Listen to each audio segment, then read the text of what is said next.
nagpapasalamat kasi yung feeling ko dati na parang patapon na yung buhay ko, pinulot ako ng Diyos at nilagay ako sa SB. Siguro gusto ko yung lagi niya sinasabi. Every time na magpa-perform kami sa stage, nagpe-pray kami, meron kaming huddle. Not his words, but his words, yung ang lahat ng nagpapakababa ay tinataas at ang lahat ng tinataas ay nagpapakababa. Ikaw lang, Lord. May karapatan, Lord, mag-control sa buhay namin. Maraming salamat sa lahat ng bagay, Lord. At pinagkakaloob sa amin. Maraming salamat, Lord, sa lahat ng team, O God, sa 1Z, O God, sa SB19, sa mga dancers, sa W3, O God, sa lahat, Lord, ng nag-tip nito, Lord, ng plano nito, Lord. I pray, O God, let your will be done sa gabing to, Lord. I give you praise, God, and I glorify your name. In Jesus' name, I pray!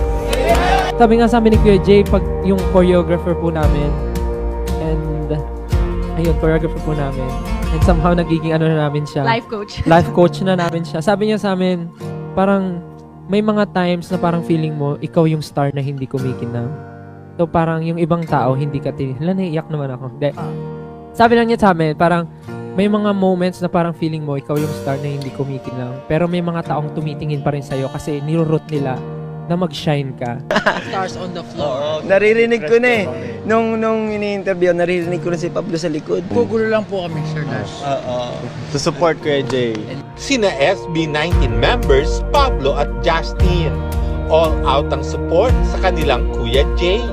At happy raw sila na mai-share din niya sa iba pang tao ang mga itinuturo niya sa SB19. Actually, hindi lang nga yung pag-choreograph kasi more than that yung binibigay ni Kuya Jay. Kumbaga, binibigay niya kami ng passion, ng pinapalakas niya yung loob namin. Mahalaga na lagi talagang nakatapak sa lupa yung paa mo. Kasi yun yung, kumbaga maraming naka-look up sa'yo. And if you're going to be an inspiration for others, kailangan talaga yung mga mabubuting bagay yung may bahagi mo sa kanila. So, apart from the skill, maraming magagaling lahat yan. Pero yung attitude, hindi siya na basta-basta nakukuha ng maayos. Yung ganun, bago sumugod yung kalaban sa kampo, may mga kawal munang pupunta sa harap para salubungin yung kawal. Bago nyo marating ang SB19, kami muna babanggain.